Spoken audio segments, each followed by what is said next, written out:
Bribka AS, personel Satlantas Polres Samosir yang sehari-hari bertugas di bagian Samsat, ditemukan meninggal pada awal Februari lalu di Kecamatan Pangururan, Kabupaten Samosir. Dari hasil otopsi, Bribka AS dinyatakan tewas bunuh diri karena meminum cairan sianida yang ditemukan di dalam tubuhnya. Sebelum meninggal, Bribka AS sempat dilaporkan ke Polda Sumatera Utara karena diduga menggelapkan uang dari korbannya sebagai wajib pajak. Modusnya, para korban yang hendak mengurus surat-surat kendaraan ditipu dengan dibuat data palsu.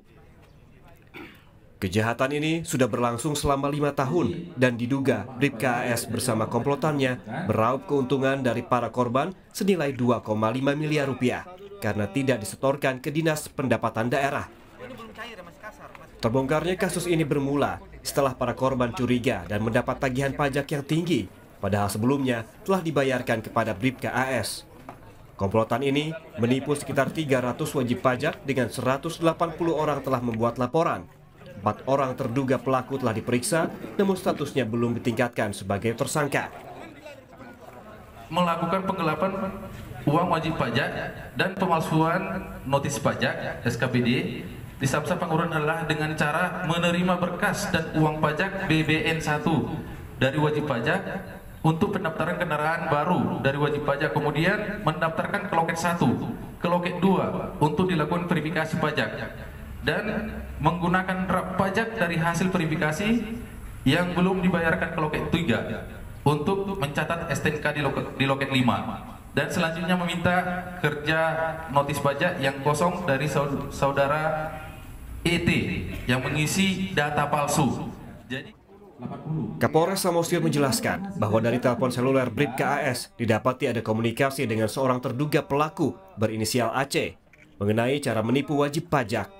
Selain tindak pidana penipuan dengan pemalsuan dokumen, polisi akan menerapkan tindak pidana pencucian uang terkait aliran uang dengan mencari aset dari pelaku nantinya yang dikaji bersama PPATK.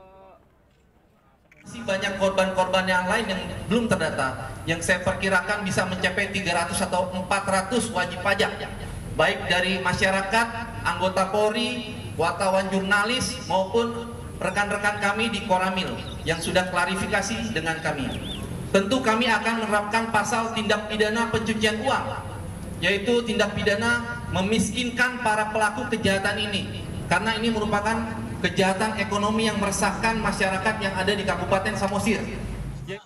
Meski demikian, keluarga ragu Bribka AS meninggal karena bunuh diri karena ditemukan luka memar di tubuhnya.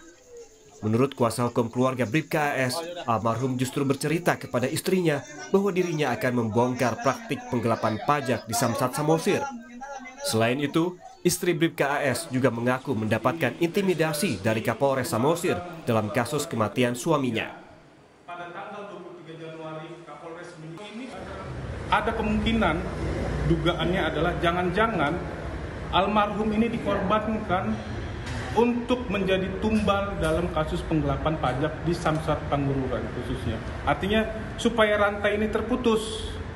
Jadi beliau sudah meninggal, tidak bisa diambil keterangannya lebih lanjut siapa saja yang terlibat dalam kasus-kasus penggelapan tersebut. Keraguan keluarga semakin menjadi ketika jenazah Bribka AS tiba di rumah orang tuanya di Selokahean, Simalungun, Sumatera Utara. Keluarga melihat jenazah Bribka AS menghitam di bagian wajah, kaki, dan tangan. Selain itu ada luka memar di bagian belakang kepala seperti diserang benda tumpul. Bribka AS dimakamkan tidak secara kemiliteran di dekat rumah orang tuanya secara sederhana. Tim Liputan Kompas TV.